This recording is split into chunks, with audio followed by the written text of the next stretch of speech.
अस्सलाम वालेकुम everyone. Aniza novel में आपका वेलकम है। नावल नेम है आहे मोहब्बत बाय निशाल अजीज़। एपिसोड 4। शान से नीचे आई तो जमीला बेगम, अकबर साहब और अलशबा आ चुकी थी। उनसे मिलकर शानजे ने एक नज़र किचन पर डाली थी। फिर राबिया बेगम के कहने पर वो बाकी कामों में लग गई। पयाम भी अपना फ़र्ज़ निभाते आज मेहमानों में मसरूफ़ था, पर अपने दिल से मजबूर। वह हर थोड़ी देर में लाजमन एक आध नज़र इस परिवेश पर डाल लेता था।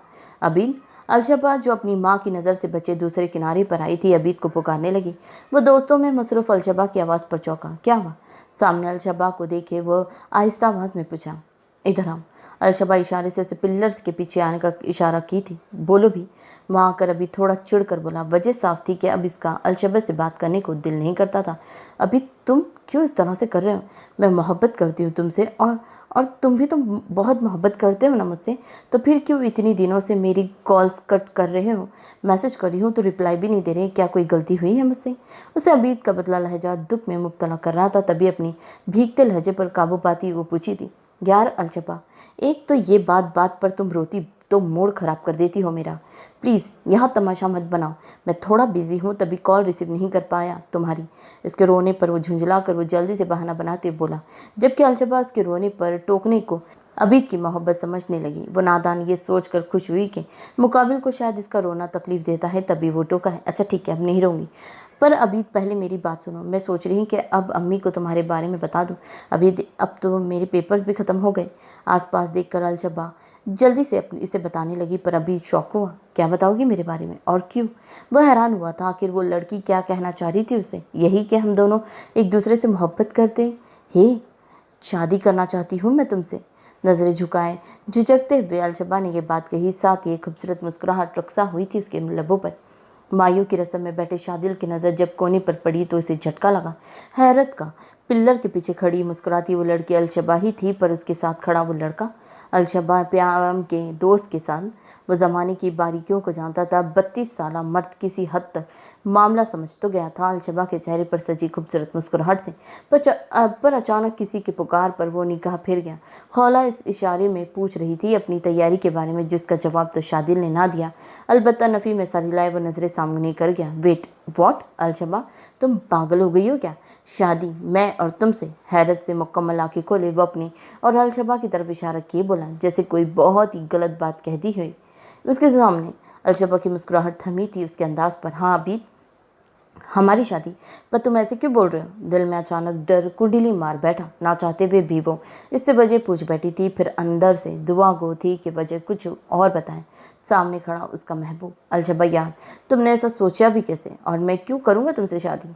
अभी बेसाख्ता मुँह पर हाथ फेरे बोला। जिस चीज़ का उसे डर था आखिरकार वही हुआ। इसे तो सिर्फ टाइम पास करना था अलशबा के साथ, पर यहाँ वो क्या कह रही थी उससे?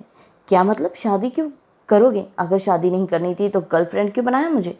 उसकी तो जान जैसे ही सीने में अटकी थी। जहन में अब बस हर जाय का रोज़ रोज़ बदलता रवैया आ रहा था। तभी अबीद को बोला, यार गर्लफ्रेंड हो इसका ये मतलब तो नहीं कि शादी कर लूँ तुमसे। गर्लफ्रेंड बनाना तो आम बात होती है, और वैसे भी अलशबा मैं इन चक्करों में नहीं पड़ना चाहता। कितनी बेहिसी थी उसकी आवाज़ में।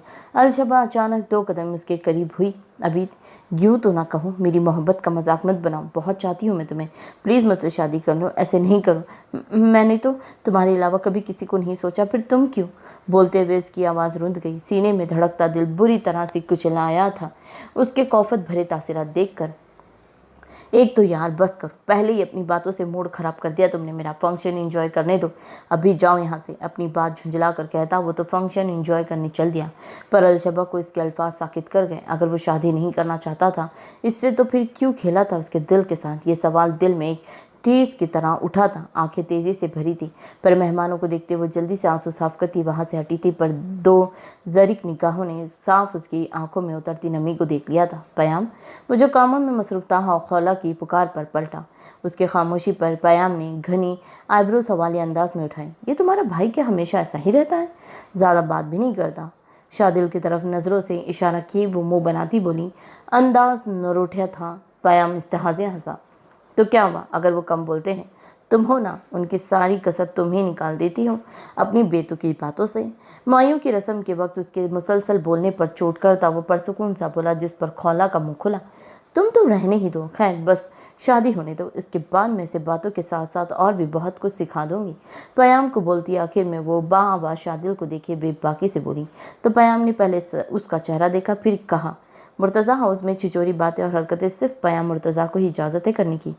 आप इनसे परहेज़ी करें तो बेहतर है। लबों पर तंज़ या मुस्कुराहट सजाए वो खौला से कहकर जाने लगा, तभी वो आंखें छोटी करती पूछी, अच्छा तो पयाम मुर्तज़ा को किसने दी ये इजाज़त? पयाम रुका था उसके सवालों पर, फिर हंसकर एक चंद लफ्ज़ी जवाब दिया, पयाम मुर्तज़ा ने। देर रात को तकरीब अख्ताम को पहुंची बासित ने तहरीम से मुख्तसर लहजे में घर चलने को कहा था, पर इसने साफ इनकार कर दिया। पूछने का दिल तो बासित का भी नहीं कर रहा था, पर मजबूरन फरजाना बेगम के कहने पर वो पूछा था, और अब तहरीम के इनकार पर वो कंधे उचकाता वापस चल दिया था। तहरीम को इसका इतनी जल्दी मान जाना खला था। इस एक आध महीने में उसे इतनी अनसियत तो हो गई थी कि उससे वो चाह रही थी कि बासित थोड़ी जिद करे चलने की और थोड़ी नखरों के बाद वो मान जाए, पर यहाँ बासित को जाता देख उसे दुख हुआ था।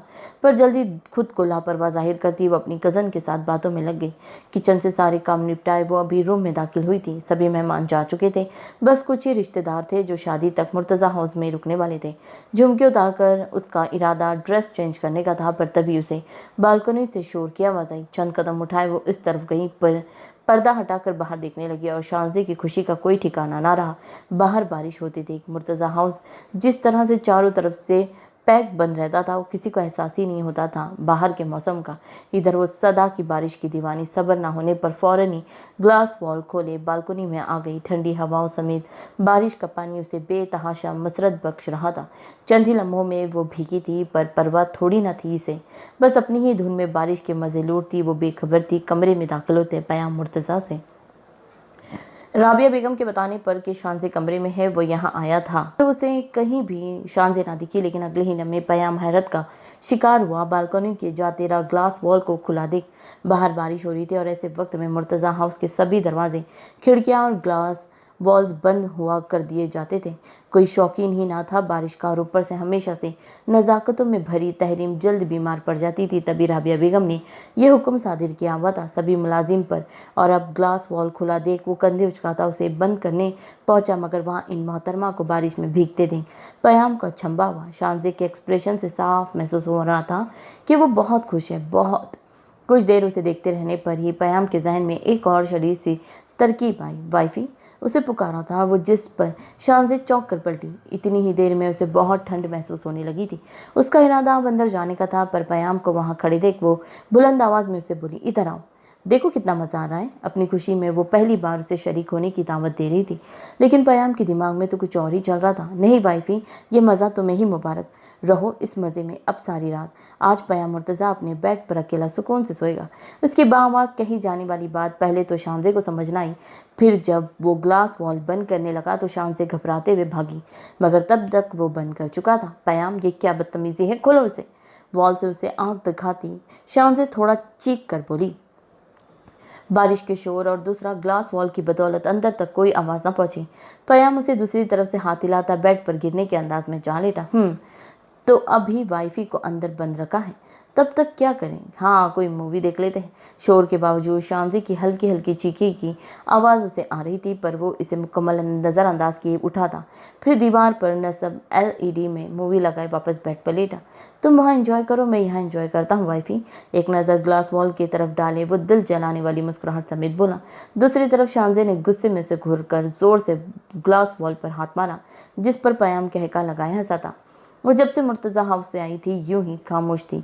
बहुत मुश्किल से जमीला बेगम और अकबर साहब के सामने खुद को संभाले बैठी थी, पर अब कमरे में आकर इसका जब टूटा था। ये क्या वो कह गया था उसे?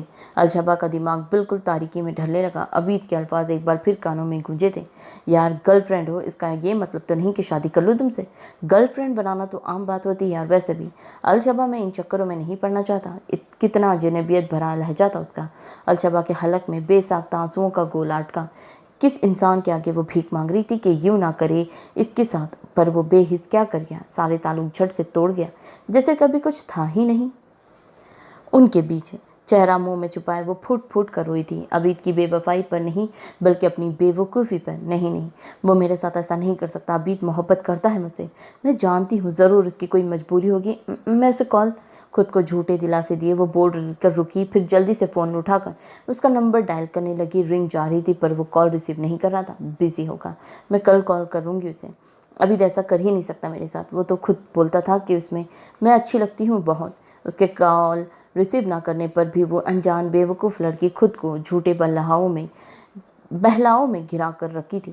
इसे क्या खबर थी कि अभी जैसे कई लड़के इन जैसी बुद्धू लड़कियों को अपने जाल में फंसाने के लिए इसी तरह मोहब्बत भरे जुमले कहते हैं, पर वो तो अपनी समाज बंद किए बैठी थी, जैसे ये बहलावे उसे परसुकून कर रहे हों। बासित बेड पर लेटा अपने और तहरीम के रिश्ते का सोच रहा था। एक नापसंद लड़की के साथ रहना इसे बिल्कुल अच्छा नहीं लगता था। दिल चाहता था कि एक ही दफ़ा तलाक देकर जान छुड़ा ले, पर तभी मुर्तज़ा साहब की बातें उसके जहन में आती।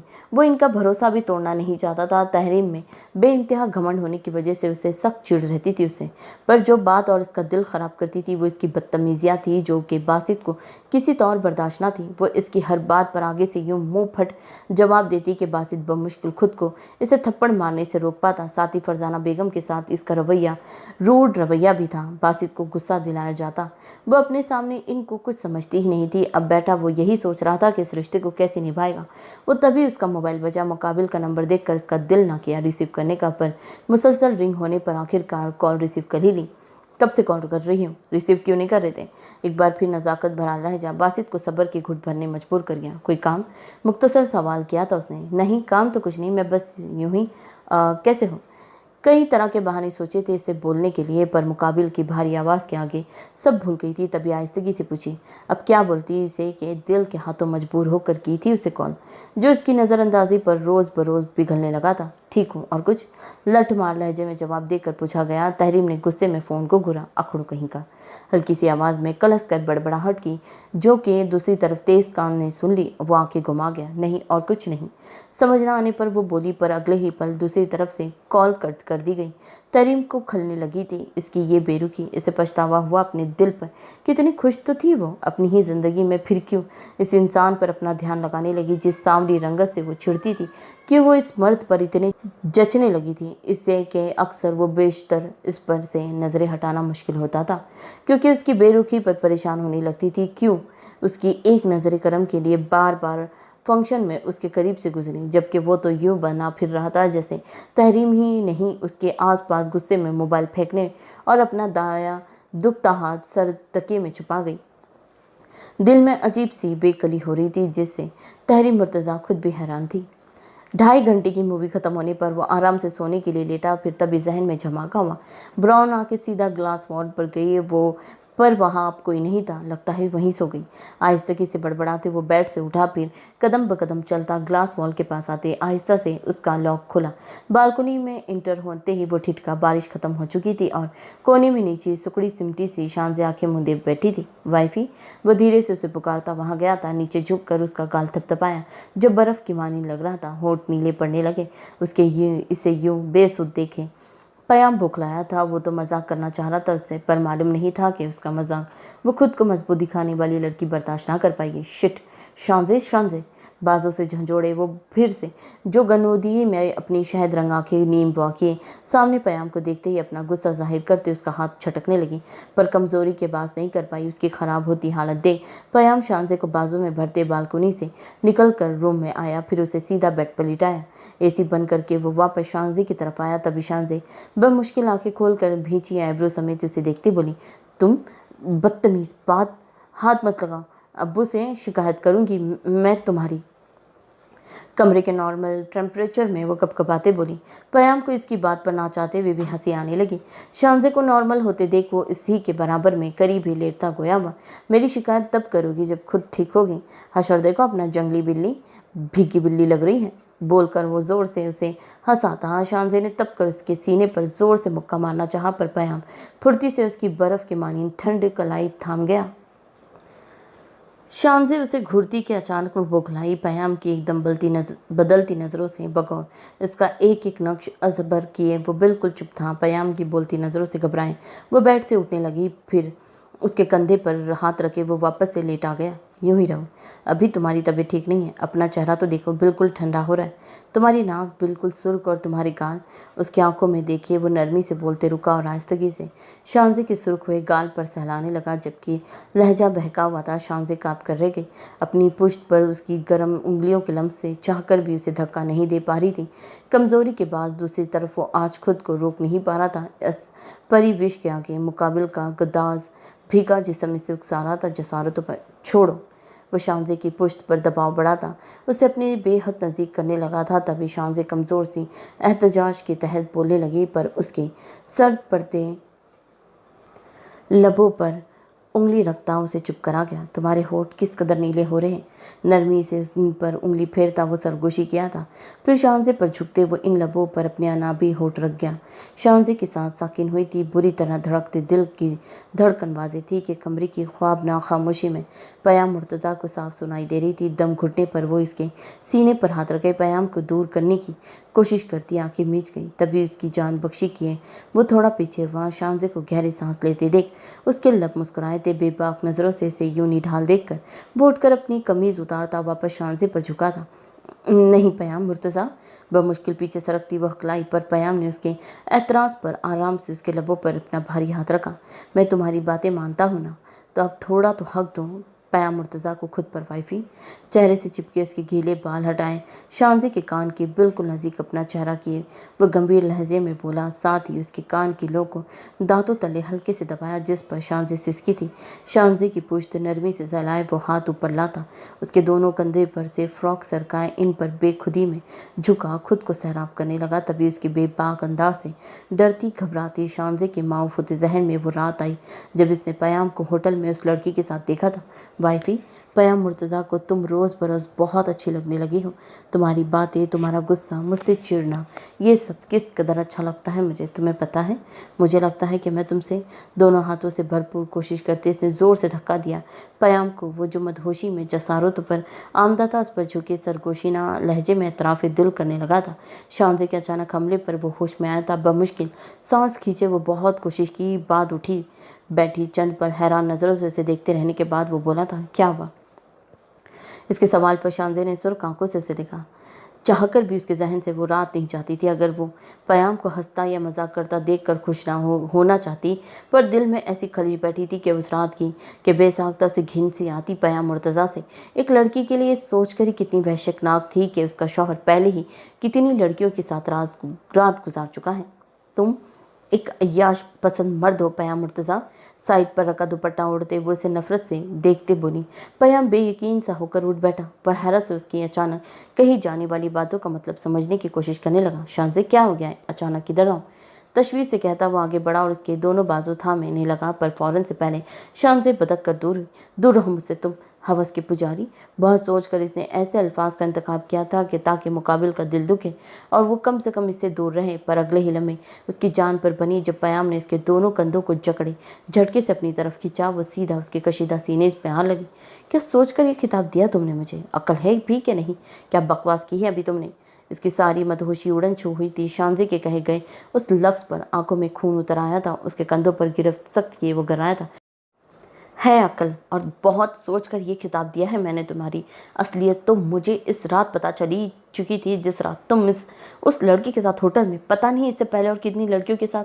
शांजे उसकी कराहियत आमेज़ लहजे में कही जाने वाली बात काट कर वो धाड़ते में हाथ उठाया था। शांजे सहम कर पीछे हुई, वहशत से आंखें फैलाए वो पयाम के उठे हाथ को देखी थी। हवा में मुतली अपने हाथ को वो बमुश्किल रोक पाया था। लब भींचे वो हाथ नीचे किया, पर लहू रंग नज़रों से शांजे को घूरते हुए उसके चेहरे के नज़दीक अपना चेहरा किया था। जानती हो, मैं भले ही बहुत छिचोरा हूँ या दिल फेंक किस्म का इंसान हूँ, पर आज तक किसी से फिजिकल नहीं हुआ। उस रात मैंने पहली बार इस गुनाह की जानिब रागिब हुआ था, पर इत्तेफाक कितना अच्छा हुआ कि उसी रात तुम उस रूम में पहुंची और मुझे इस बड़े गुनाह से बचा गई।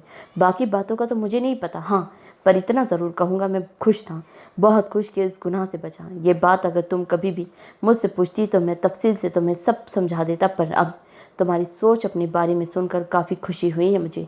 शिद्दत ज़ब्त से उसका वजीहा चेहरा लाल भभू का हो रहा था। धीमे लहजे में अपनी बात मुकम्मल करता वो झटके से उठा था, रूम से निकला था। शांजे को जहाँ शर्मिंदगी हुई थी वहीं अंदर कहीं दिली ख्वाहिश भी हुई थी। मतलब वो इतने दिनों से कितना गलत सोच रही थी। उसे बेसाख्ता उसे पयाम से ढेर सारी बातें करने का दिल चाहा, पर वो तो वहाँ था ही नहीं। शांजे ने सोच लिया था कि वो जल्द ही उससे माफ़ी मांगेगी दिल आज़ारी करने पर। आज 2 दिनों के बाद शादिल और खला की बारात थी, जो कि मुर्तज़ा साहब के फैसले पर मुर्तज़ा हाउस में रखी गई थी। शादिल की पिछली शादी टूटने पर वो इस बार काफ़ी परेशान थे, जिसके बाद उन्होंने ये फैसला किया था। पयाम ने शांजे को इन 2 दिनों में मुकम्मल नज़रअंदाज किया हुआ था। जिस तरह वो इससे बात करता या छेड़ता, शांजे को नहीं मालूम था वो नाराज़ होगा तो ऐसा कि उसकी तरफ देखना भी गवारा ना करेगा।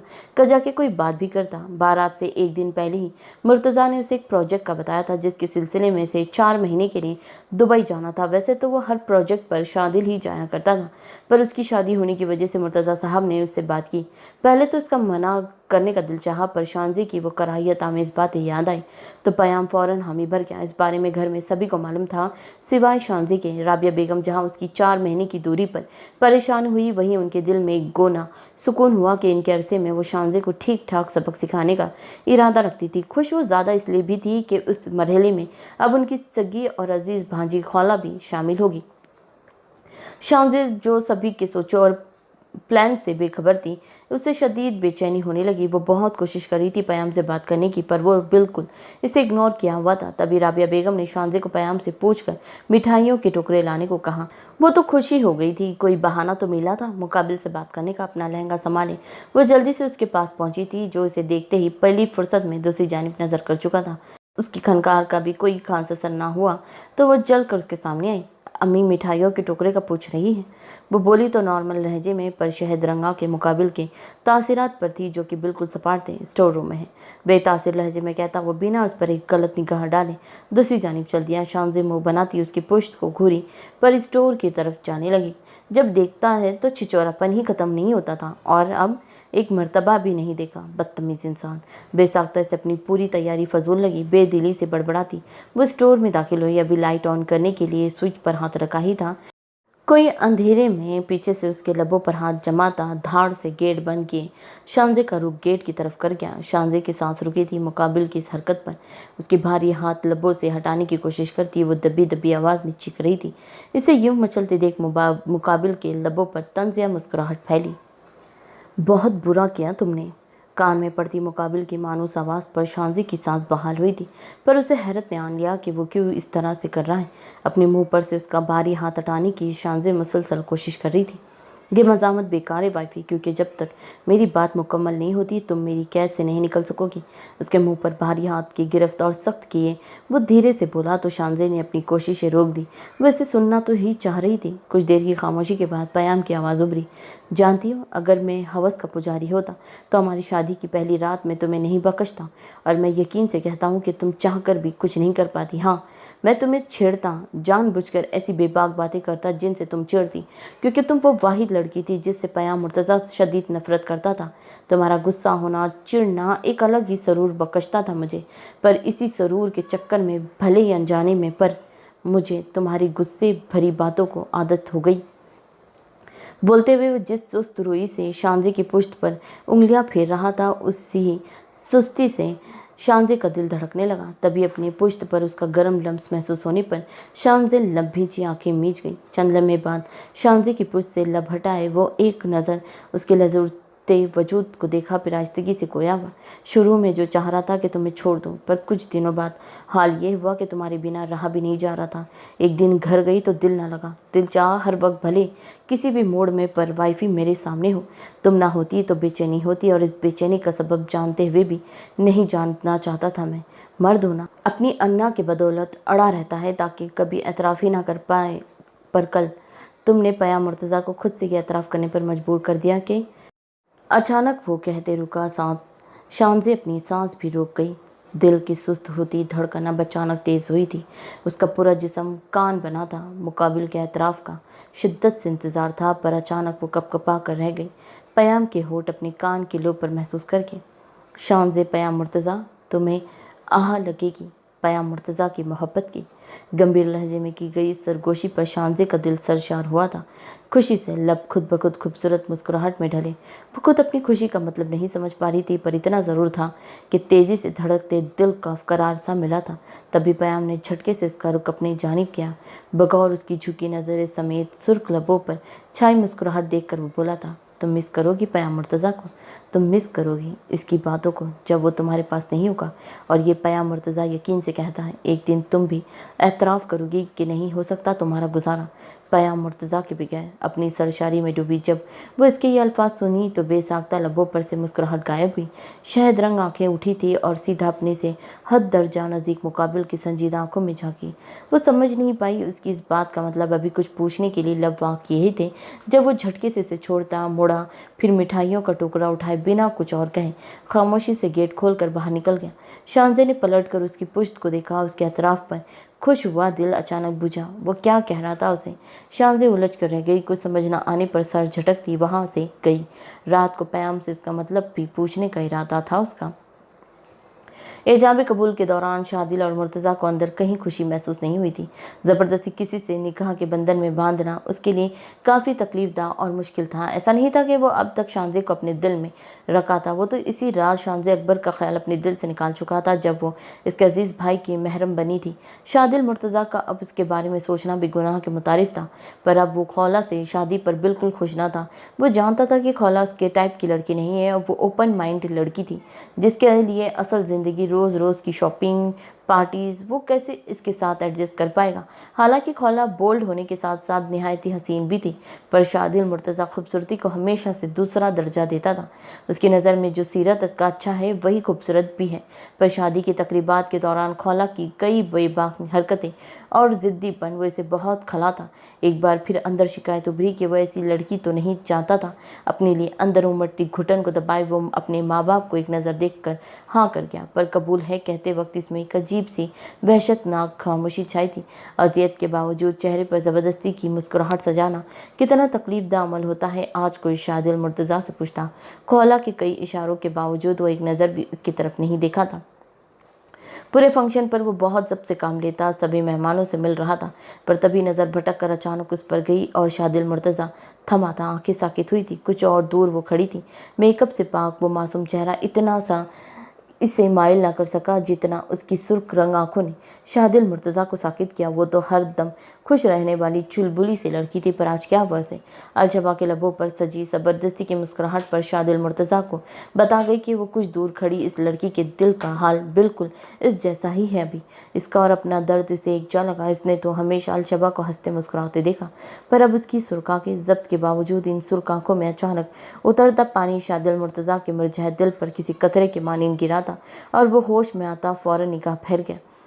ये वो क्या कर रहा था? इसका तो निकाह हो चुका है, फिर क्यों किसी लड़की को इतने गौर से दिख रहा था? वो ज़मीर ने इनकार किया कि ये गलत है, पर मुरझाया दिल अचानक किसी बच्चे की तरह जिद किया था कि आखिरी नज़र डाल लो। और हमेशा से ज़मीर की मानता वो मर्द उसे बार भी मुरझाए दिल पर पत्थर रखे फिर निकाह उठाने की गुस्ताखी ना किया। दूसरी तरफ अलशबा मजबूरन जमीला बेगम के कहने पर आई थी, वरना कल से तो इसका किसी चीज़ में दिल नहीं लग रहा था। बार बार रोना आता अबीद की बातें सोचकर।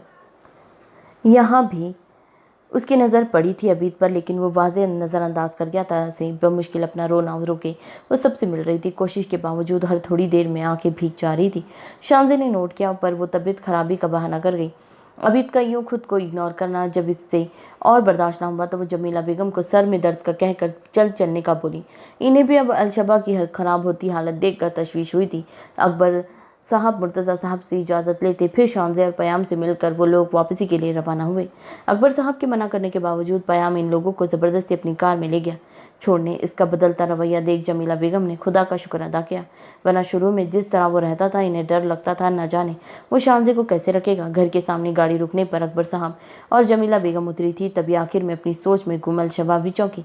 इन लोगों के अंदर जाने पर वो जल्दी से कार से उतरने लगी। तभी पयाम की भारी आवाज़ इसके कानों में पड़ी, अभी का रोना बेहतर है बाद के पछतावे से। सिस्टर इन लॉ समझ जाओ, वरना ला हासिल की तलब में तड़पती रह जाओगी। हैरत से उसकी ठकी छुपी बात का मतलब समझने की कोशिश करती अलशबा उतरी थी। झुककर उसने कुछ पूछना चाहा, पर तब तक पयाम कार स्टार्ट किए वहाँ से निकल गया। क्या कहना चाह रही पयाम भाई? वह हैरतों की घिरे सोचते हुए अंदर चली गई। अभी गेट पर खड़ा जब से पयाम का इंतजार कर रहा था। उसे पयाम के साथ ही घर जाना था क्योंकि उसकी कार खराब होने की वजह से पयाम ही उसे लेकर आया था। रेस्ट वॉच पर नजर डाले वो फिर सामने देखना लगा, तभी पयाम की कार इससे दूर आती दिखी। थैंक गॉड तू आ गया, कितनी देर कर देता है। उसकी कार से उतरने पर अभी बोला, मुझे छोड़, फिलहाल तू देर मत कर। पयाम के अल्फाजों पर उलझा, क्या मतलब? तेरे डैड की दोस्त की बेटी से रिश्ता लगा हुआ है तेरा? अबीद के सवाल को इग्नोर किए वो पूछा तो अबीद ना समझी से इस बात में सर हिलाया। ये बात तूने अपनी गर्लफ्रेंड को बताई है? अब की बार भी उसका लहजा बिल्कुल संजीदा था। अबीद के तासीरात बदले, लबों पर जबान फेरता वो नफ़ी में सर हिलाया। सही, जो फैसला है जल्दी लेना, क्योंकि अगर तेरी वजह से किसी मासूम की ज़िंदगी खराब हुई तो मैं भूल जाऊंगा अबीद कि तू मेरा दोस्त है। सर्द लहजे में कहता पयाम उसे अपनी कार की चाबी थमाए अंदर दाखिल हुआ। अबीद गहरा सांस भर कर रह गया। मेहमानों के जाने के बाद कुछ कज़न अब भी यहीं थी, जो कि तहरीम के साथ खौला और शादिल से मजाक मस्ती कर रही थी।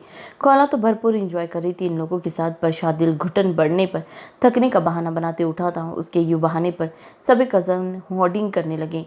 शानज़े कामों में मसरूफ़ एक आध नज़र इन लोगों पर डालती मुस्कुरा रही थी।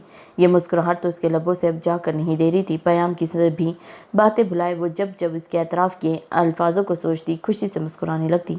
इसे यकीन नहीं था कि वो नक चिड़ा शहजादा कभी इसके आगे यूं हार मानेगा। शहद रंग आंखें मसलाती थी जब से इसे देखने की, पर वो इसे कहीं नहीं दिख रहा था। कुछ देर के बाद शादिल को देख राबिया बेगम के टोकने पर सब ने खौला उसे कमरे में ले जाकर बिठाया।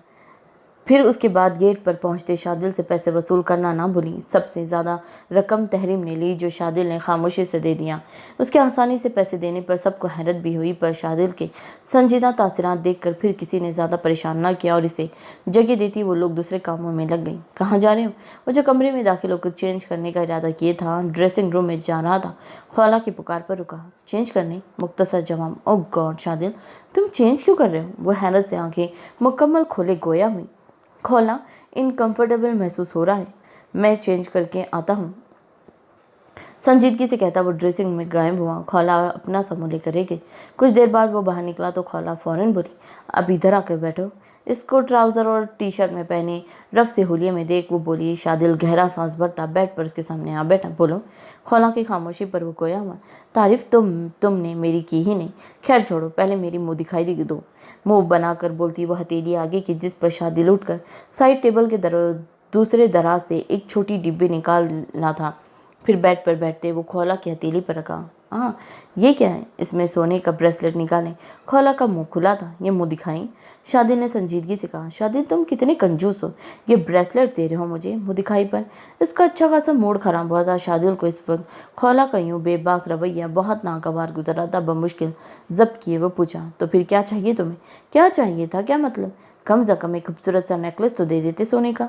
ब्रेसलेट को साइड पर फेंकने के अंदाज में रखती वो नरुठेपन से बोली। शादिल ने एक नज़र ब्रेसलेट पर डाली, फिर उसे देखा। फिलहाल ये रख लो, बाद में जो चाहिए ले लेना।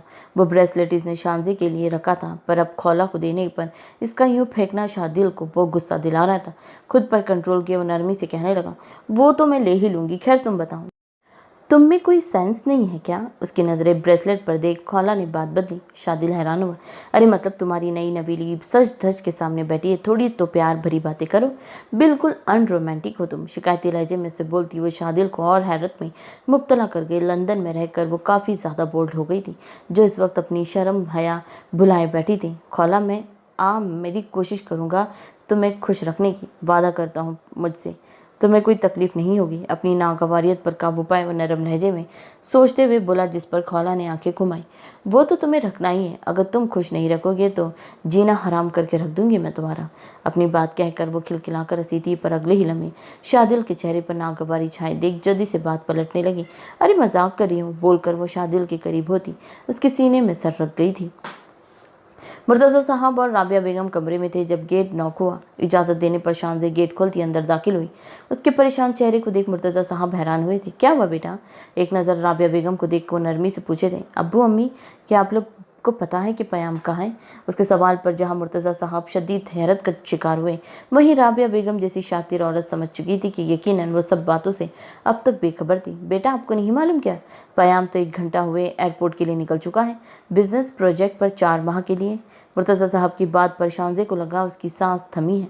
बेयकीन नज़रों से वो बिल्कुल चुप सी इन्हें देखने लगी। ये वो क्या कह रहे थे? इसे तो पयाम ने ऐसा कुछ नहीं बताया था। फिर अचानक ही उसे याद आया वो तो इससे नाराज़ था। तो क्या नाराज़गी इस हद तक थी कि उसने ये बताना भी गवारा नहीं किया? एक आंसू तेज़ी से आंखों में निकलता गालों पर फिसला। राबिया बेगम तंज या मुस्कुराहट समेत उसे देखने लगी। शांजे बेटा, आपको पयाम ने कुछ नहीं बताया क्या? उसके गाल भीगते देख मुर्तज़ा साहब ने परेशान लहजे में पूछा। तो शांजे होश में आती चौंकी, फिर जल्दी से आंसू साफ किए बोली, नहीं अब्बू, बताया था, वो मैं भूल गई, काम में मसरूफ़ थी ना चाहते हुए भी लहजा भीगने लगा उसका। आंखों में उतरती नमी जब कंट्रोल ना हुई तो वो जल्दी से मुड़ी और वहाँ से बाहर निकलती गेट बंद कर गई। इसका ये हाल देखकर जहाँ राबिया बेगम को अंदर तक खुशी महसूस हुई, वहीं मुर्तज़ा साहब परेशान हुए। शांजे की बात में इन्हें कोई सच्चाई ना लगी। वो सुबह पयाम को इस बारे में कॉल करने का इरादा किए थे।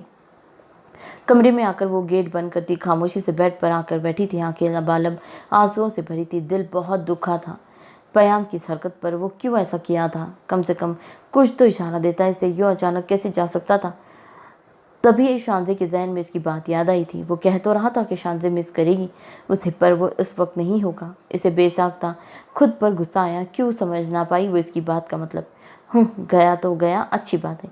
मेरी जान छूटी उसकी छिचोरी हरकतों से। खुद को झूठे दिलासे दिए वो भराई आवाज़ में बड़बड़ाती, पर अगले ही लम्हे जहन में ये बात आई कि वो 4 महीने तक नहीं होगा यहाँ पर, और बस। शांजे मुंह पर हाथ रख के फबक कर रो दी। उसकी बाँवाज़ हिचकियाँ कमरे की खामोशी में अरताश पैदा कर रही थी। अगर पयाम मुर्तज़ा वहाँ होता तो बेहोश ही होने लगता। शांजे को अपने लिए यूँ रोता देख जहाज़ पर बैठते वो आंखें मूंदे इसी के बारे में सोचे जा रहा था। कितना दिल कर रहा था उसका जाने से पहले एक मर्तबा इसे अपनी बाहों में भींच ले, पर अपनी ख्वाहिशात पर वो पत्थर रख गया था। उसे एहसास जो दिलाना था कि पयाम मुर्तज़ा को कैसा लगता है जब वो इसके साथ बुरा रवैया इख्तियार करती है।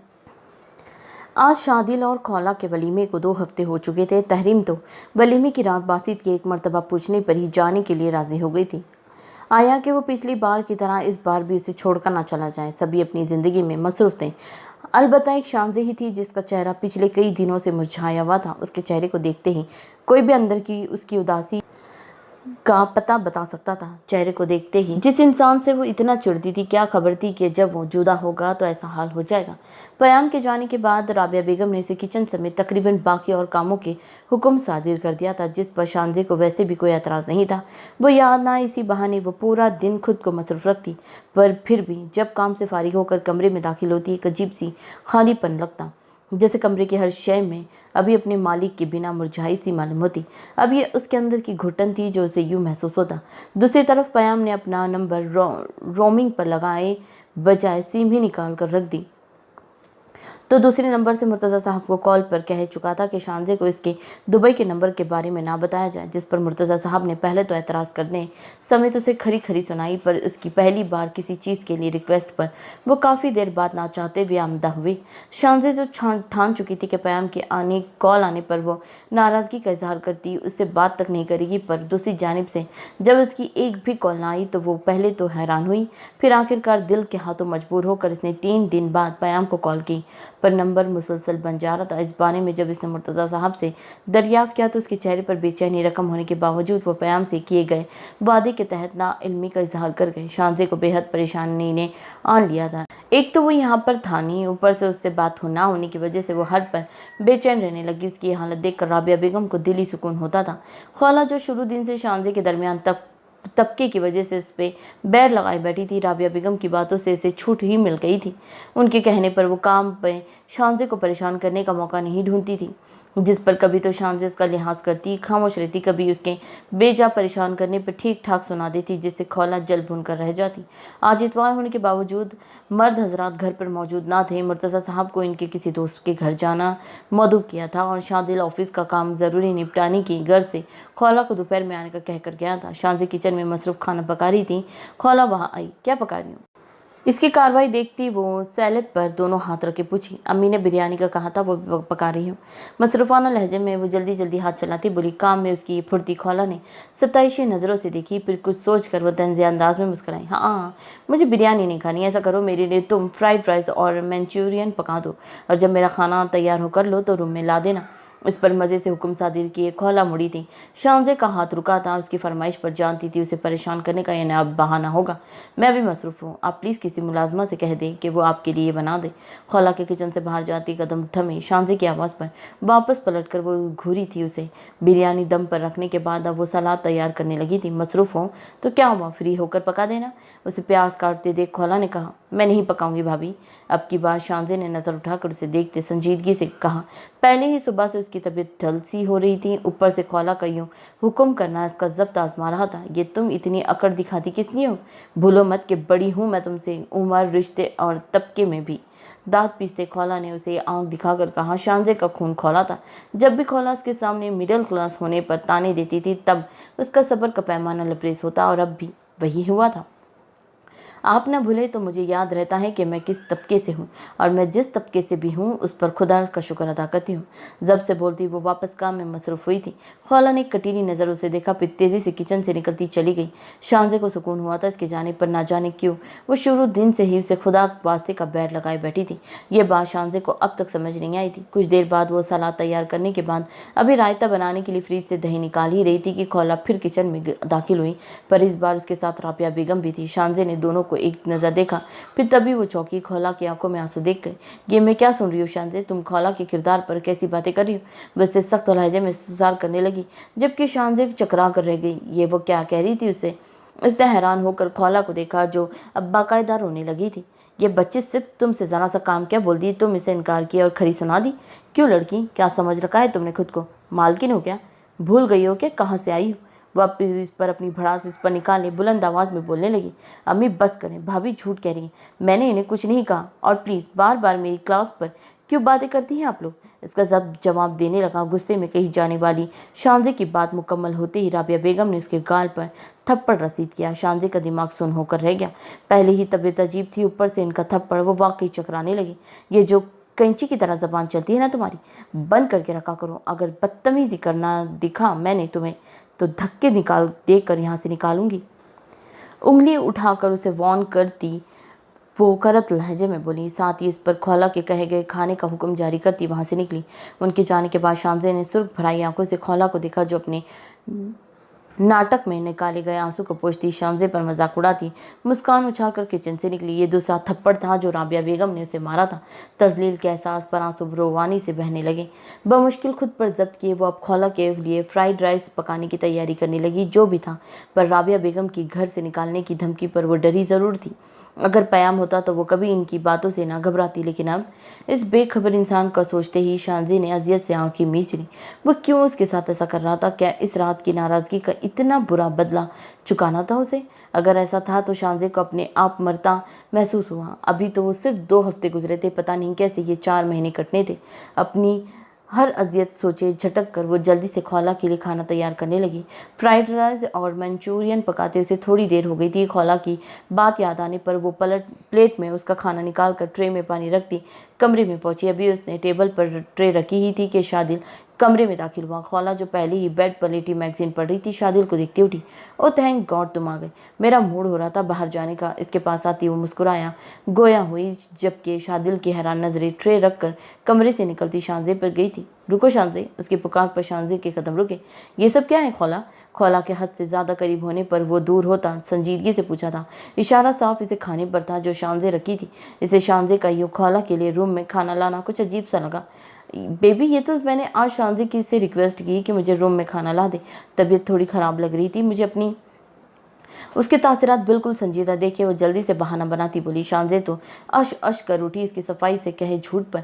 तो फिर बाहर जाना कैंसल? तबीयत ठीक नहीं है तुम्हारी? शादिल कोई बच्चा ना था जो इसके नाटक को ना समझता, तभी नॉर्मली कहा, अरे नहीं अब तो बिल्कुल ठीक हो गई हूँ तुम्हें देख कर हनी। प्लान कैंसिल होता देख वो बात बदल कर उसके करीब होते बोली। शानजे ये देखते ही तासीफ से सर हिलाए रूम से निकली थी। उधर शादिल भी सर झटकता गोया हुआ। शानजे तुम्हारी तरह ही इस घर की बहू है, हो सके तो अपने और इसके रिश्ते का लिहाज करके आइंदा इससे यूँ काम न कराना। गॉड, सिर्फ खाना ही मंगवाया है, तुम तो ऐसा कर रहे हो जैसे कितना काम लेती हूँ मैं उससे। अब की बार शादिल की बात पर वो बरहम हुई थी। अच्छा ठीक है, तुम रेडी हो जाओ, मैं फ्रेश होकर लेकर चलता हूँ बाहर। इसका मूड खराब होते देख शादिल नरमी से कहता रूम से निकला। खौला ने एक नागवार नजर शानजे के पकाए खाने को देखा था। शानजे, इसे ऊपर जाते देख वो पुकार बैठा। जी? पलटकर शांजी बेतासीर तासीरात समेत बोली। शादिल गहरा सांस भरते बोला, अगर अनजाने में खौला की तरफ से तुम्हें कोई तकलीफ हो गई हो तो सॉरी। खौला के छुपाने के बावजूद इसे अंदाजा था शांजे और इसके बीच सर ताल्लुकात का। शादिल के लहजे में पेशमानी महसूस करते शांजे जल्दी से सर तासीरात नॉर्मल किए बोली, ऐसा कुछ नहीं है शादिल, सब ठीक है।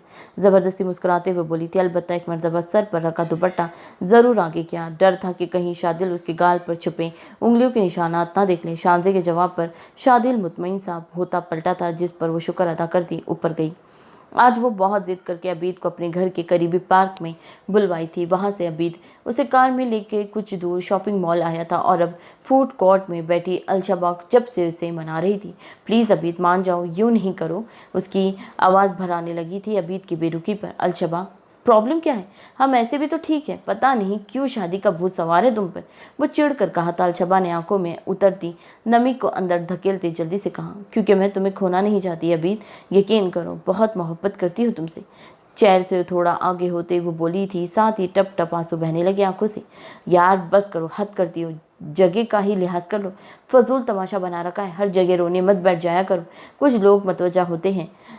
अलशबा के रोने पर तभी अभी झुंझला कर दबी मगर सख्त आवाज़ में बोला। उसके दुपट्टे पर अलशबा जल्दी से आंखों को साफ करने लगी।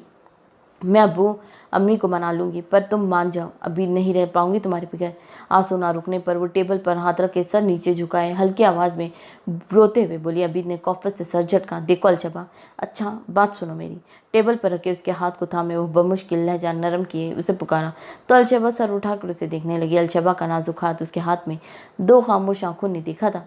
अब मेरी बात गौर से सुनो यार, तुम खुद ही सोचो, शादी करके लाइफ कितनी अजीब और बोरिंग सी हो जाती है, इसीलिए बस मैं कह रहा हूँ कि हम ऐसे ही रहते हैं। ये बात सच है कि तुम मुझे बहुत अच्छी लगती हो, पर शादी नहीं अभी शादी करनी है मुझे तुमसे, पता नहीं क्यों, पर मुझे डर लगता है कि तुम हमेशा मेरे साथ नहीं रहोगी।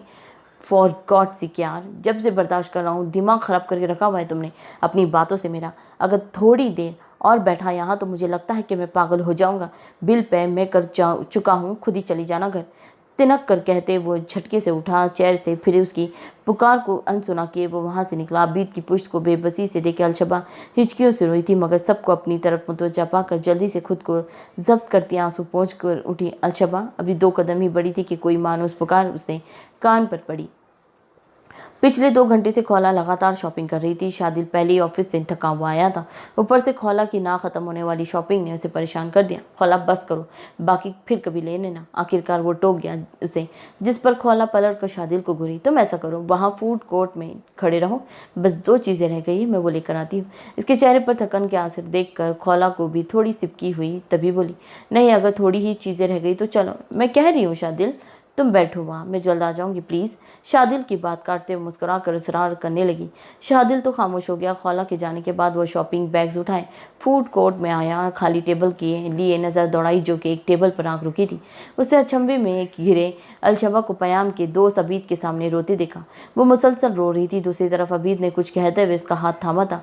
थोड़ी दूर रहने के बावजूद शादिल को वाज़ेह समझ ना आया कि बात क्या हो रही है उनके दरमियान, लेकिन तभी अलशबा के नफ़ी में सर हिलाकर कुछ बोलने पर अबीद झुंझला कर उठा था, फिर वहाँ से निकलता चला गया। शादिल चंद कदम उठाकर करीब आया था। अलशबा के उठकर जाने पर वह ना चाहते हुए भी उसे पुकार बैठा। इसे पुकार पर अलशबा ने पलट कर देखा, फिर गुलाबी होता चेहरा जर्दी माइल हुआ और हौनक बनी शादिल को देख रही थी। अंदर डर कुंडली मारे बैठा था कि वो पकड़ी गई है। क्या कर रही हो यहाँ पर? नॉर्मल लहजे में पूछता वो आगे बढ़ा था और अलशबा का रुकी सांस बहाल हुई। शुक्र किया था उसने बचने पर।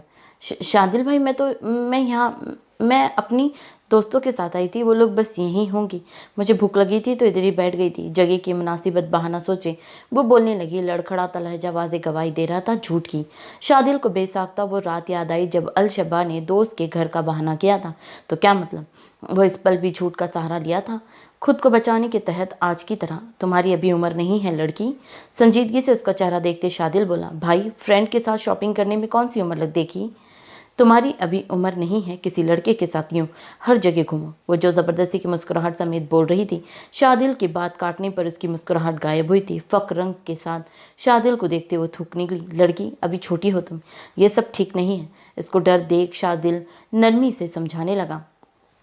शर्मिंदगी से अलशबा का सर झुक गया था। लेकिन अगर फिर भी तुम्हें कोई पसंद है तो उसे सीधा आंटी से कहो, यकीनन इन्हें इस बारे में कुछ मालूम नहीं होगा। अलशबा की खामोशी पर शादिल फिर बोला, जिस पर वो भीगी पलकों की झालर उठाए उसे देखी थी। और शादिल मुर्तज़ा बेसाख्ता निगाह फिर गया। इन सुर्ख आंखों को दोबारा देखने की गुस्ताखी कैसे कर सकता था? वो अपने दिल की अजीब होती हालत पर घबराया था। वो शादिल, खौला की आवाज़ पर दोनों चौंके थे। अलशबा मुंह फेर कर सबसे पहले आंखों से आंसू साफ की।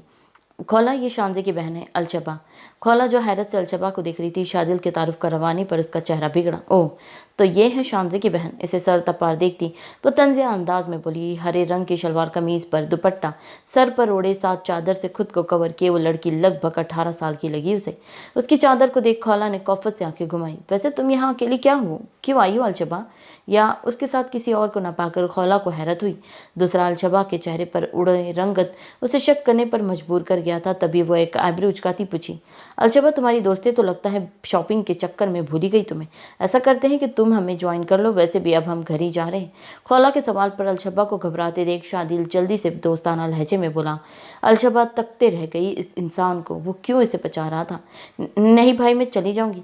मेरी वो दोस्तें। अपनी घबराहट पर काबू पाती वो बोलकर पलटने लगी, नहीं आएंगी, खैर आऊँ, चलो, जिद नहीं करो।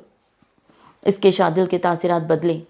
सीरियस एक्सप्रेशन को देख अलशबा नजरें झुका गई। खौला की आईब्रो भीजी, हलक तक कड़वा होने लगा। ये सोचकर ही कि वो लड़की इनके साथ जाएगी। चले, शादिल के कहने पर वो होश में आती मुंह बनाकर इस बात में सर हिलाई। रात को खाने के बाद वो अपने रूम में बेड पर बैठा ऑफिस का कोई काम कर रहा था। लैपटॉप पर उंगलियां तेजी से चल रही थी। जब से जॉब लगी थी ये उसके रोज का मामूल बन गया था। वो जो पहले से हर वक्त फारिग बैठा रहता था, अब जॉब लगने के बाद से खूब दिल जमाई से काम करता। फरजाना बेगम इसके काम में दिल लगने पर जहाँ खुश थी वहीं थोड़ी बहुत मायूस थी। वजह बासित का तहरीम से रवैया। अपनी मसरूफियात में वो इसे मुकम्मल भुलाए बैठा था। खुद ही तहरीम कुछ बोलती तो वह हूँ हाँ में जवाब देता, वरना तो इसकी तरफ देखता तक ना था। वो बासित के इस रवैये पर तहरीम अक्सर दुखी होती तो किसी न किसी बात पर बासित से झगड़ा करने का बहाना ढूंढती। फरजाना बेगम के साथ भी उसके रवैये में काफ़ी बेहतरी आई थी, अलबत्ता ज़्यादा बात ना करती थी और इनसे, पर फरजाना बेगम इससे ही में खुश थी कि कम से कम वो खुद एडजस्ट होने लगी थी इस घर में।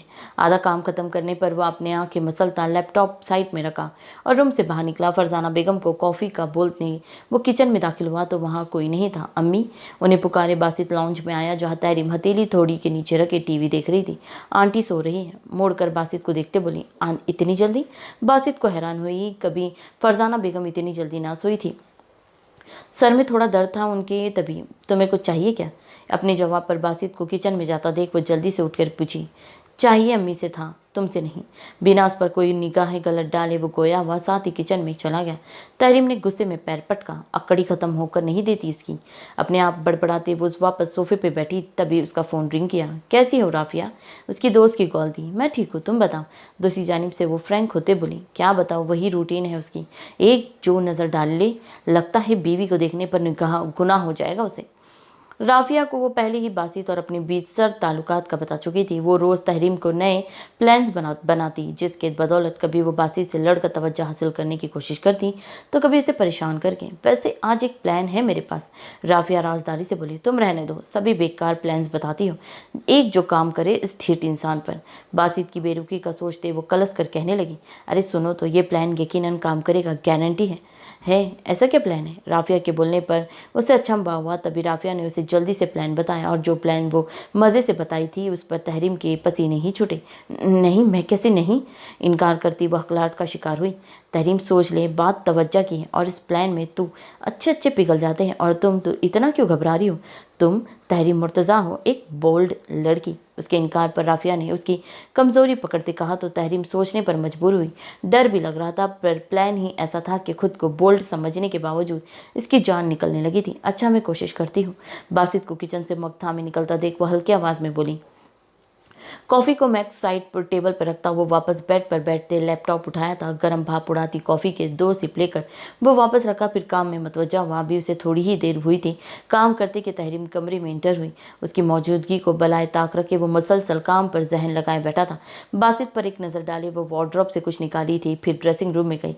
वहाँ जाकर उसने बात ली, नाइटी सामने की, घुटनों से थोड़ा नीचे तक खुले बाजू की वो सिल्क की नाइटी तहरीम सिर्फ शादी से पहले पहनती थी।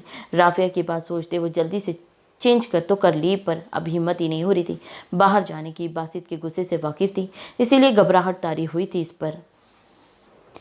फिर एक बार गहरा सांस भरकर वो बमुश्किल हिम्मत करते दरवाज़ा खोलकर आहिस्तगी से बाहर निकली। पेशानी पर बल लिए बासित अब भी काम में मशगूल था। चेहरे पर आए बाल कान के पीछे करते वो खुद में हिम्मत पैदा किए ड्रेसिंग पर गई। फिर वहां से लोशन उठाए सोफे पर आई थी। साइड टेबल से वापस मग उठाते वक्त बासित की नज़र गैर इरादी तौर पर उसकी तरफ गई। पहले तो वो शदीद हैरान हुआ उसे पिंक नाइटी में देख, लेकिन फिर एक पल को मतहीर ही रह गया। पहली मर्तबा अपनी बीवी के दर्जे पर फाइज इस लड़की को वो बगौर देखा था। खुले बालों के आवारा लटों पर बारह हटाते तहरीम लोशन अपने दो दिया बाजों पर मल रही थी। इस अमल के दौरान चेहरा वाज़े अनारी हो रहा था। सिल्क की इस नाइटी में उसका नुस्वानी हुस्न अपनी रानाया बिखेर रहा था। नज़र भटक कर जब उसकी सफ़ेद पिंडलियों पर पड़ी तो बासित बेसाख्ता से सर झटकते निगाह फेरा। मग उठाते इसने अब मुकम्मल परहेज़ किया था। तहरीम को देखने से दूसरी तरफ वो लोशन वापस ड्रेसिंग पर रखे बेड के पास आई थी। फिर बैठ कर वो थोड़ा सा उससे दूर होती बेड पर दूसरी करवट पर लेटी। इस हुलिये में हिम्मत ही ना थी उसके करीब होने की। हालांकि राफिया ने उसे बासित के पास जाने को कहा था, पर अब भी ये सब करके ही उसकी हालत ख़राब हो रही थी। तहरीम को मुखालिफ सिमत करवट लेटा देख वो एक बार फिर गर्दन घुमाकर उसे देखा था। रेशमी बाल बेड पर बिखरे थे, पीछे से गला डीप होने की वजह से सफ़ेद पुश्त वाजे थी। वो अनजान न था जो इसकी हरकतें न समझता। तहरीम, कितने दिनों बाद वो इसे पुकारा था। तहरीम सजदा रह गई। पलटने के लिए बहुत हिम्मत की ज़रूरत थी, जो कि फ़िलहाल तो इसमें बिल्कुल नहीं थी। तहरीम, एक बार फिर उसकी भारी आवाज़ कान में टकराई। हलक खुश्क होने के बाद वो सिर्फ यही बोल सकी, आज रात तुम अम्मी के कमरे में सो जाओ। तहरीम को बिल्कुल उम्मीद ना थी उस बात की, तभी झटके से उठती वो बासित को देखी जिसकी नज़रें लैपटॉप पर जमी थी। क्या? उसे शाबा हुआ कि शायद कुछ गलत सुना हो। तुम आज रात अम्मी के कमरे में सो जाओ। अब केस की तरफ देखकर बासित ठहरे लहजे में बोला, पर क्यों? वो बेयकीनी से पूछी। राफिया का बताया प्लान इसे एक बार फिर फ्लॉप होता दिखा। क्योंकि मैं ऑफिस का काम कर रहा हूँ और तुम्हें लाइट ऑफ करके सोने की आदत है। बेड पर अपने पास रखी फाइल्स की जानिब इशारा किए वो संजीदगी से बोला, नहीं मैं सो जाऊंगी। मुंह बनाकर अपनी बात कहती वो लेटने लगी। भूल गई थी मुकाबिल इंसान नहीं कोई पत्थर है जिसके अंदर शायद कोई एहसास या जज्बाती नहीं। मैं कह रहा हूँ जाओ। बासित की आवाज़ बुलंद होती जिस पर घबराती वो लेटने की बजाय जल्दी से बेड पर से उतरी। लाइट ब्राउन आंखें भरी थी। नमकीन पानी से पैर पटकते वो रूम से निकलने लगी। तभी बासित का फ़ोन बजा। हेलो। रिसीव करते वो गोया हुआ, हाँ लीजा मैं ठीक हूँ, कुछ काम के साथ सर ने जो फाइल्स दी थी वही चेक कर रहा हूँ। कॉल पर बात करते उसका नरम लहजा तहरीम को चौंका गया। उससे वो किस रुखे अंदाज से बात करता था और अब पता नहीं कौन थी जिससे बात करते हुए तो लहजा मीठा बना हुआ था। हाँ सही, ठीक है मैं कर दूंगा। वो बासित के बॉस की असिस्टेंट थी जो बासित समेत और भी कलीग्स को बॉस के बताए गए काम के मुतालिक मुताला करती। फ़ोन रखकर बासित वापस काम में मतवज्जा हुआ। अलबत्ता उसके जमाई लेने पर तहरीम को यकीन हुआ वो जल्द सोने वाला ही है। फरजाना बेगम में रूम में जाने की बजाय वो लाउंज में आ गई और इंतज़ार करने लगी उसके सोने का। दिल में शक उभरा था कि कौन थी वो लड़की जिससे बासित ज़बीर इतने नरम लहजे में बात कर रहा था। काफ़ी देर गुजरने के बाद जब रूम की लाइट ऑफ हुई तो तहरीम को यकीन हो चला कि वो सोने लगा है। कुछ टाइम गुजरने पर वो रूम में दाखिल हुई। उसकी उम्मीद के ऐन मुताबिक वो सो रहा था। दबे पैर बासित के पास आकर वो साइड टेबल से उसका मोबाइल उठाती, पर तभी तहरीम के पूरे वजूद में करंट दौड़ा जब उसकी कलाई बासित की गिरफ्त में आई। वो जो उसकी हरकत वो सकनात नोट कर रहा था, जानबूझकर सोता बना और अब झटके से उसे अपनी तरफ खींचा। अगले ही लम्हे तहरीम इसके ऊपर थी। अंधेरे में इसके दमकते चेहरे पर खौफ की लकीर देख बासित के लबों पर तंज़िया मुस्कुराहट फैली। तहरीम ने बौखला कर उठना चाहा, पर अपनी कमर पर मुकाबिल की मजबूत गिरफ्त की वजह से हिलना तक न सकी। बासित के सीने पर बाजू रखे वो थोड़ा फासला कायम करने लगी। धड़कनों की रफ्तार इतनी हुई कि दिल पसलियां तोड़ने को था। क्या कर रही थी? संजीदा तासिरात समेत वो पूछा। लहजा गंभीर था। कुछ नहीं। घबराते हुए वो झूठ बोलने की अपनी सी कोशिश की थी। पहले उसकी तवज्जो चाहती थी, पर अब इसकी कुर्बत ऐसी जानलेवा साबित होने लगी थी कि वो दूर जाना चाह रही थी उससे। बासित, नाजुक कमर पर उसकी गर्म गिरफ्त हद से ज़्यादा सख्त होने पर वो सिसक कर रह गई। बताओ। थोड़ी सख्त लहजे में इफ्तिसार किया गया, पर वो चौंका था। तहरीम की आंख से निकलता आंसू जब उसके गाल पर गिरा। कुछ पल तक यूं ही देखने के बाद चेहरा थोड़ा ऊंचा करते बासित उसके गाल पर अपने लब रखा था। मुकाबिल की पहली जसारत पर तहरीम ने आंखें मीच ली। नाजुक गदास वजूद कपकपाहट का शिकार हुआ। दूसरे गाल पे भी दहकता लम्स महसूस करके वो मचलने लगी थी। वाकई आसान न था मुकाबिल की कुर्बत बर्दाश्त करना। तभी बासित झटके से उसे छोड़ा था। तहरीम फ़ौरन पीछे सरकी। ठंड के बावजूद अर्क आलूदा नीम पेशानी पर हाथ रखे वो गहरे गहरे सांस लेने लगी। जब सह नहीं सकती तो करीब आती क्यों हो? अगर अगली बार ऐसी कोई हरकत की तो फिर मुझसे रहम की उम्मीद नहीं रखना। अंधेरे में उसकी सर्द आवाज़ कानों में पड़ी तो तहरीम को अपनी रीढ़ की हड्डी सनसनाती महसूस हुई। लम्हे के हजारों हिस्से में वो बेड से उतरती ड्रेसिंग रूम की तरफ भागी थी। समझ गई थी कि मुकाबिल की तवज्जो हासिल करना इसके बस में नहीं। दूसरे दिन शांजे की तबीयत खराबी के बाद सुबह से अपने ही में थी। मुर्तज़ा साहब और शादिल मामूल के मुताबिक ऑफिस के लिए निकले हुए थे। सर में वो शदीद दर्द उठने लगा तो वो अपने रूम से निकली थी दवाई लेने के लिए, पानी लेने। अभी किचन में दाखिल हुई थी कि सामना राबिया बेगम से हो गया। बात सुनो। वो ग्लास में पानी निकलने लगी तभी उन्होंने पास आके कहा। शाम से उनकी तरफ मुतवज्जा हुई। कल के कपड़ों में आंखों के गिर्द हल्के रत जगह की खुमारी कर रहे थे। वो इन्हें काफ़ी कमज़ोर लगी थी। राबिया बेगम को अंदर कहीं खुशी हुई थी इसकी हालत देख। खौला को ये जूस दे आओ। सैलेब पर रखे ग्लास की तरफ इशारा करती वह हुक्मिया लहजे में बोली। गुस्सा तो शांजे को बहुत आया, पर कल की उनकी धमकी का सोचकर इसने बहस करना मुनासिब न समझा। तभी अपना ग्लास रखे वो जूस का ग्लास उठाई और शादिल के रूम में गई। खौला बेड पर लेटी किसी से महू गुफ्तगू थी। बातों से वाजे था कि दूसरी जानिब उसकी माँ थी। शांजे का जूस का ग्लास टेबल पर रखते देख किसी के लब तमस्कर उड़ाती मुस्कान से सजे। रुको शांजे। इसकी मकरू आवाज़ ही शांजे का खून खौलाने के लिए काफ़ी थी। लब भींचे वो मुड़ी। ज़रा वो ग्लास मुझे पकड़ा दो। टेबल पर रखे जूस के गिलास की तरफ इशारा किए वो बोली। शांजे सबर के घूंट पीती ग्लास उठाई और उसकी जानी बढ़ी। खौला के आगे गिलास बढ़ाए वो खड़ी थी। तभी खौला कॉल पर बात करते बेध्यानी में आगे हाथ बढ़ाई जो कि शांजे के हाथ पर मारा गया। नतीजा ये कि गिलास सीधा नीचे गिर के छन्नाके की आवाज़ समेत टूटा। खौला हड़बड़ा कर उठी। How day you. वो जो बौखलाई हुई शांजे को सुनाने लगी थी। अचानक कांच पर पैर लगने से चीख उठी। सब कुछ अचानक हुआ। शांजे खौला के पैर से खून निकलता देख बुरी तरह घबराई थी, पर तभी उसके 14 तबक रोशन हुए। खौला का हाथ उठा था इसके गाल पर हाथ रखे वो आंखें फैलाए बेयकीनी से खौला को देख रही थी जो इसे थप्पड़ मारने के बाद अब पैर पकड़ी बाआवाज़ रो रही थी। आपने हाथ क्यों उठाया? वो एकदम बुलंद आवाज़ में बोली।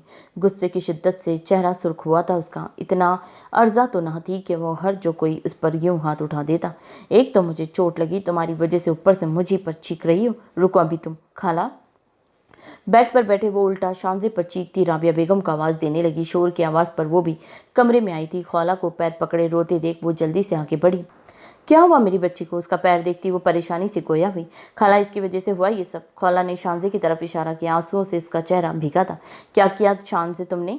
अब राबिया बेगम इसे घूरती सुरसार करने लगी। शांजे ने तहरीर भरी एक नज़र इन खाला भांजे पर डाली, फिर तेजी में रूम से निकली। कमरे में आकर वो दरवाज़ा बंद करती वहीं पर खड़ी मुंह पर हाथ रख के रोने लगी। समझ नहीं आ रहा था कि एक मिडिल क्लास होने की वजह से उसके साथ वो दोनों ऐसा रवैया इख्तियार क्यों कर रही थी। सर में दर्द की ठीसें उठने लगी थी। उसके सब्र का पैमाना अब लबरेज होने लगा था। जल्दी से फ़ोन उठाया। आखिरी उम्मीद के तहत उसने पयाम को कॉल की। दिल से दुआ गो थी कि वो कॉल रिसीव कर ले, पर दूसरी जानिब से नंबर हुनूस बंद था। गुस्से में फ़ोन बेड पर पटके वो ज़मीन पर बैठे घुटनों में सर रख गई। अगर को वो यहाँ होता तो यकीनन आज खौला में इतनी हिम्मत ना होती शांजे पर हाथ उठाने की, क्योंकि पयाम के गुस्से से घर में सभी वाकिफ थे। आज शांजे शिद्दत से याद कर रही थी पयाम मुर्तज़ा को। काश कि वो यहाँ होता, काश। कानों में इसके पयाम का जुमला गूंजा था। शांजे मुर्तज़ा तुम्हें आह लगेगी पयाम मुर्तज़ा की मोहब्बत की। और शांजे फूट फूट कर रोई। 2 हफ्तों में ही उस पर ये वाज़ेह हुआ कि वो नहीं रह सकती पयाम के बिना। हाँ, उसे लगी थी आह, पर वो बेखबर अब क्यों नहीं था यहाँ पर। पयाम वापस आ जाओ प्लीज़। शांजे मर जाएगी, प्लीज़ आ जाओ। हल्की बड़बड़ाहट के साथ मुसलसल इन्हें अल्फाजों का वर्त करते हुए रोई जा रही थी। नाजुक वजूद हिचकोलों में जर्द में था। दिल चाह के कहीं से खींच ले आई उस इंसान को। बाआवाज़ रोते वो आज एतराफ़ कर रही थी कि शांजे अधूरी है उसके बिना, पर सुनने वाला वहाँ होता तो सुनता। ऑफिस से वो दोपहर में ही निकला था। शांजे को मॉल वाली बात बताने का इसका इरादा था, पर उससे पहले ही वो अलशबा से इस बारे में बात करना चाहता था। जाहिर सी बात थी वो शांजे समेत जमीला बेगम अकबर साहब की बहुत इज्जत करता था, तो कैसे वो अलशबा को किसी गैर रास्ते पे चलने नज़रअंदाज कर देता। शांजे के घर पहुंचकर इसका इरादा अलशबा से बात करने का ही इरादा था, पर घर के करीबी शादिल ने कार रोकी। अलशबा घर से निकली सीधे में चल रही थी।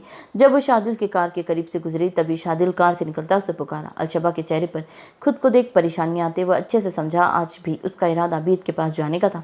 कार में बैठो, भारी लहजे में कही गई उसकी बात पर अलशबा हैरान हुई। पर क्यों भाई? बताता हूँ, तुम बैठो तो। शादिल को यहीं पर खड़े बात करना मुनासिब ना लगा, तभी वो नरमी से कहा। अलशबा एक नज़र बाएं तरफ देखे मजबूरन उसकी कार में बैठी।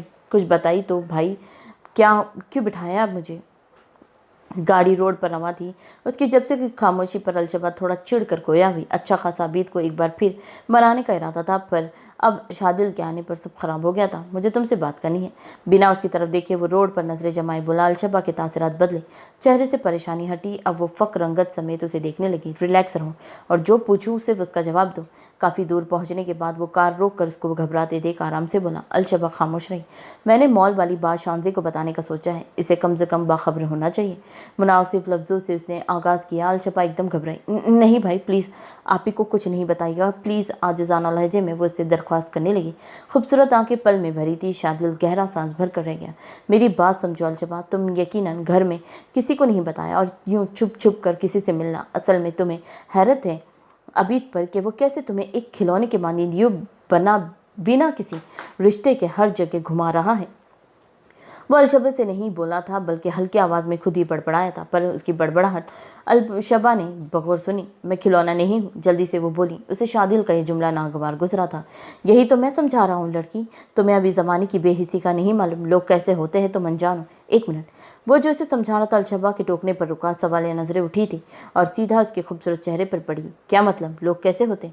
वो शक की नज़रों से उसे देखी पूछी। शादिल को मालूम हुआ कि उसके बराबर में बैठी वो लड़की वाकई कमअक्ल है। देखो अलशबा, पहले तो ये बात वाज़ेह है कि तुम अभी छोटी हो, और दूसरा ये कि अभी ठीक नहीं है तुम्हारे लिए। वो बहुत सोच समझकर अल्फाजों को इंतखाब कर रहा था, जबकि अलशबा बेयकीन नज़रों से उसे देख रही थी। अलशबा, वो तुम्हें चुप रहे। अचानक उसकी बात काटते तेज़ लहजे में बोली। शादिल चौंका था उसके लहजे पर। आप कौन होते हैं मुझे ये बताने वाले कि अभी मेरे लिए कैसा है और कैसा नहीं? शादिल भाई, आपको नहीं लगता कि कुछ ज़्यादा ही इंटरफेयर कर रहे हैं आप मेरी लाइफ में? यकायक इसका चेहरा अजनबियत बरता। एक पल के लिए शादिल भी हैरान हुआ। अलशबा, में सिर्फ आपको कोई हक नहीं किसी का यूं जज करने का। आप शादीशुदा हैं, अपनी हद में रहे, नहीं तो मैं राबिया आंटी को कह दूंगी मुझे अभी फ़ौरन घर छोड़ दें। वो जैसे अब कुछ सुनना ही नहीं चाहती थी इससे। तभी बदलिहाजी की हदें पार करती गुस्से में बोली। आंसू तेज़ी से गाल भिगोने लगे। ये तुम किस तरह बात कर रही हो? शादिल का लहजा हनूस नरमी लिए था, पर अब इसमें हैरत का अंसर शामिल था। आप लोगों से इसी लहजे में बात करनी चाहिए। अब बराए मेहरबानी मुझे घर छोड़ दें, नहीं तो मैं खुद चली जाऊँगी। अब की शीशे से बाहर देखती वो बिगड़े लहजे में बोली। इसका लहजा हद दर्जा बुरा हाल हुआ था। शादिल तासिफ से उसके एक नज़र डाले कार स्टार्ट किया। इस कम अकल लड़की को समझाना इतना आसान ना था वो जितना वो समझ बैठा था। सो नॉवल कैसा लग रहा है कमेंट करके ज़रूर बताइएगा। लाइक शेयर सब्सक्राइब करना तो बिल्कुल ना भूलिएगा। आप सब्सक्राइब करोगे तो ही नई नॉवल की नोटिफिकेशन मिलते रहेगी। सो अपना बहुत ख्याल रखिएगा। अल्लाह हाफिज़।